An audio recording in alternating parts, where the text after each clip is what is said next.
Hello and welcome to World Talks, where every word matters. I'm your host, Sasha Farbach. Hungary's Viktor Orbán has been on a whirlwind tour across the globe, yet his travel agenda has irked European allies, in particular leaders in Brussels. From Moscow to Beijing, Orbán, according to some observers, is making the EU and NATO look disunited.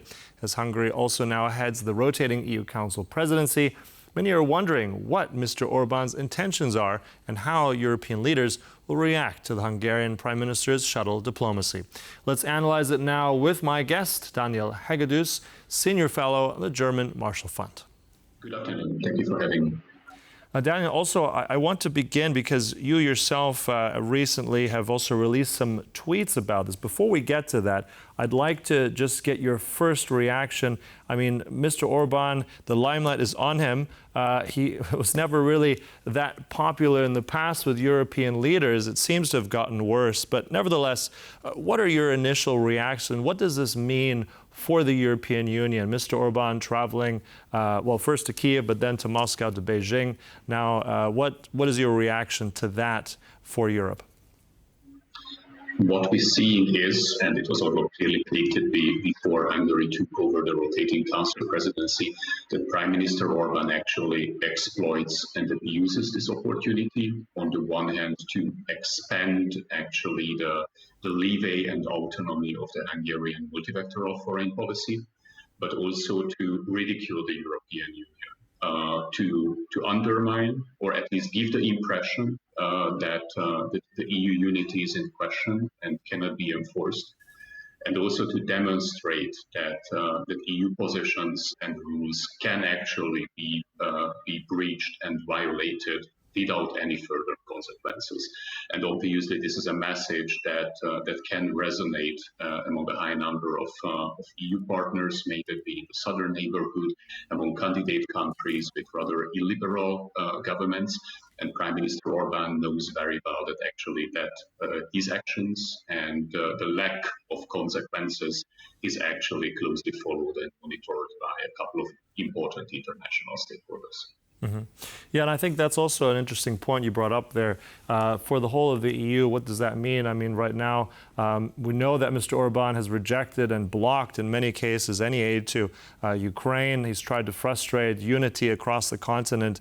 But also, how can we interpret this? As we said, there are other potential member states that are waiting for accession, the Western Balkans, certain difficult characters, to say the least, if we're looking at Republika Srpska, also how they perceive this. So what kind of damage, in your mind, is being done by Orbán's diplomacy, if we can call it that? I think he is just demonstrating that actually the key challenges to Western unity and integrity are internal. And as was just mentioned, actually spreads the message that if, for example, Serbia, the Serbian President Vučić, or the Georgian Dream government, who actually tried over the past year to slowly move away Georgia from the European integration path and turn it towards an illiberal one, approaching in the direction of Kremlin, they can get the impression that on the one hand, they have very strong internal allies in the European Union, and these internal allies can disregard actually the jointly agreed positions of the European Union. And if these strong allies can, then potentially they also should not so carefully listen what EU institutions, what the European Union is communicating to them with regards to expectations about democratic conditionality, about compliance with the common European foreign and security policy. And actually, it can lead to a disintegration process with far-reaching regional security consequences. I think it's important to note that what we have seen over the past week from the traveling diplomacy of Prime Minister Orbán, his trip not only to Moscow and Beijing, but also to Baku, attending the informal summit of the Organization of the Turkic States, where actually he was present together with the representative of the Turkish Republic of Northern Cyprus, and through that actually participated in an event which questioned the territorial integrity of another EU member state, Cyprus. So this is only the beginning. We can expect much more in the future, much more trolling, much more spreading of instability from the Hungarian diplomacy. And actually, I think we can very easily identify those points in the political calendar over the autumn, or those relationships where Prime Minister Orbán has vested interests and actually can undermine the joint European positions. So potentially a meeting soon with Donald Trump, a next trip to Jerusalem, and Mr. Netanyahu, trolling with regards to the Georgian parliamentary elections in October, the Moldavian presidential elections in the same month, or around the US presidential elections. And in all of these cases, actually pretending that he is in some way representing the European Union while holding the rotating presidency of the EU Council. I think from the perspective of the European foreign policy, it equals to a nightmare. Mm-hmm. Yeah, and also, as you mentioned, he has a vested interest, also commercial interest. We know very much that, for instance, BYD is building a massive plant in Hungary. Now with those new European sanctions, or rather those tariffs that are being slapped onto China, I think he's trying to court the Chinese. Will this pay off for him? Is now China going to do more in Hungary? From a Hungarian perspective, I think it clearly paid off. Over the past 2.5 years, China pledged over $20 billion foreign direct investment to Hungary. Actually, that's an amount, or even more than what arrived to Hungary since 2008 until the early 2020s. So from a financial perspective, it definitely pays off. And it also reveals the fact that actually the two audiences of this traveling diplomacy and the Hungarian peace narratives are, on the one hand, domestic, and on the other hand, they are the illiberal partners and allies of the Hungarian regime. The trips to Moscow and Beijing were actively exploited by the local propaganda machines. For example, the Chinese media clearly picked up and echoed Prime Minister Orbán's previous opposition to the EU tariffs against Chinese electric vehicles and battery production. And obviously, it's a matter of fact that all of these foreign direct investments you already mentioned actually serve one main purpose: having all of these manufacturing capacities within the European Union, and actually avoiding the circumvention for these Chinese companies of the current and potential later punitive tariffs, which obviously would impact the import if these manufacturing capacities would be stayed in China. Yeah, and also, as you said earlier, this is only the beginning, but I remember not so long ago he was actually in Republika Srpska receiving a medal from Mr. Dodik, who in turn received a medal from Mr. Putin. So again, it's already a very worrying, concerning trajectory. But also, let's see what other leaders are saying about this. Clearly is not being welcomed at all across Europe. I just want to play a quick reaction now. I believe this was at yesterday's meeting, Prime Minister Donald Tusk in Warsaw, what he had to say about Mr. Orbán. Let's roll that now. I dedicate these words to Viktor Orbán. History remembers politicians who told themselves and others that they were working for a just peace, but in fact worked for capitulation. These politicians have written themselves on the shameful pages of history. A just peace, and this is what Europe and Poland advocate, is a peace that respects Ukraine's territorial integrity and full independence. Its choices, such as the choice to be a member of NATO or the European Union, that is a just peace. This is the kind of peace we want to work on together. Well, so we give a lot of attention to Viktor Orbán in Hungary, but of course Poland very much in there. Prime Minister Tusk, very much very large player across Europe, very much a different voice from Orbán. So I'm curious now, tell us about what could happen next. And I believe in your tweet recently you've even said this, that there could even be a removal of the Hungarian rotating presidency. Tell us what's required, and does Europe have the teeth and the will to do this? Is I think we know only one certainty, and it is that EU ambassadors will discuss this Wednesday actually Prime Minister Orbán's trip to Moscow and Beijing and how the European Union should respond to that. And I think at that point we should clearly distinguish between the role of an analyst and the role of someone who's also making policy recommendations. As an analyst, I don't see that happening, that member states would impose sanctions immediately on Hungary, Prime Minister Orbán, and take away the Hungarian Council presidency. But at least that this eventuality and opportunity is discussed, I think it's already a step forward.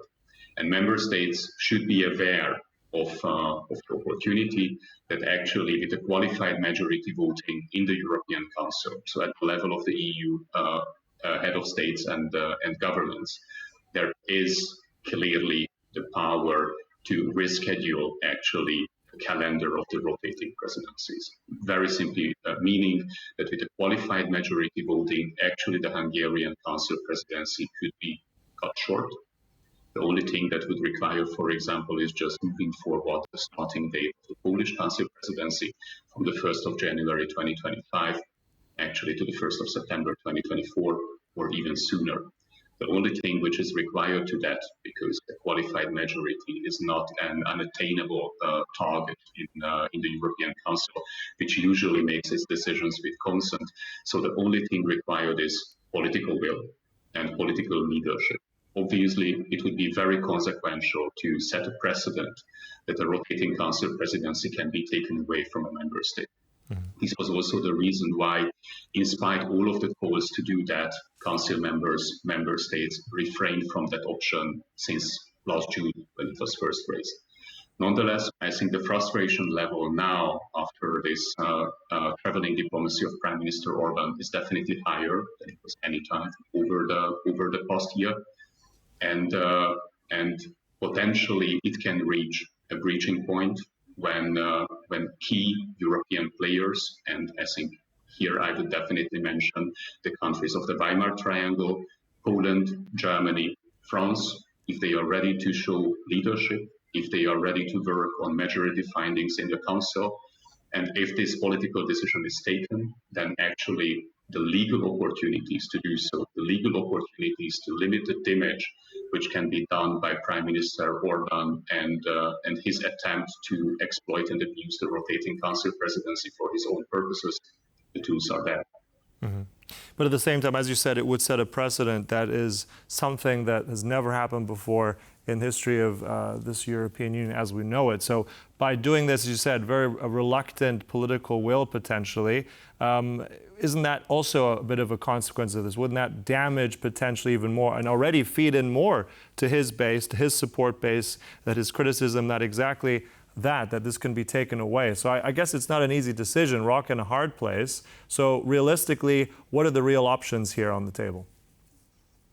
I think I completely agree with you that it's a very difficult decision. But what we have been able to observe in Hungary over the past 14 years, it's also unprecedented.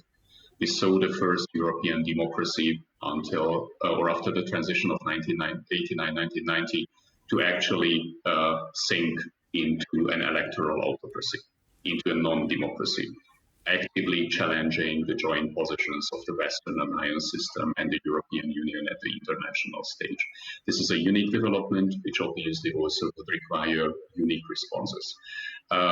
As an analyst, I expect that most likely, if Prime Minister Orbán continues to provocate a blockade of the Hungarian Council presidency or a boycott of the Hungarian Council presidency by the other EU members is imaginable and possible.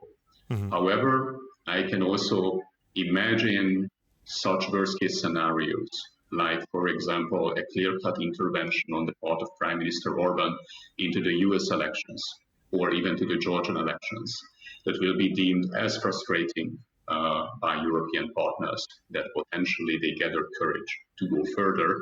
Obviously, this is a question we don't have a crystal ball, which will be answered actually by the political developments in the next coming months. Yeah, indeed. And I think also, just really briefly at the end, I just want to get your thoughts as well. I mean, we have also news, as the NATO summit is going on, just really briefly, what you think of the Chinese and Belarusian exercises happening on the Polish border. Just want to get your thoughts just as we near the end here. Yes, since the last NATO summits, we know that China is actually a growing item on NATO agenda. And what we see here is actually elevating the threat perception level, the perception of the threat posed by China for all NATO stakeholders. Previously, this threat was more or less categorized as being non-territorial or non-geographic, being exclusively present actually in areas like cyber or space or non-formal threats. But now we also have a clear geographic presence of Chinese military threats actually at NATO border, both at the European continent, in Belarus, and potentially also in the Arctic region. Right. So there's many areas. I have to interrupt you. They've run out of time, unfortunately. But really fascinating insights there. Appreciate all that on all these topics, especially with Hungary. Thank you so much. Daniel Hegedüs was our guest. Appreciate it. Thank you for having me. And thank you for watching. That concludes World Talks, but stay tuned. Much more news and commentary here on TVP World. Goodbye.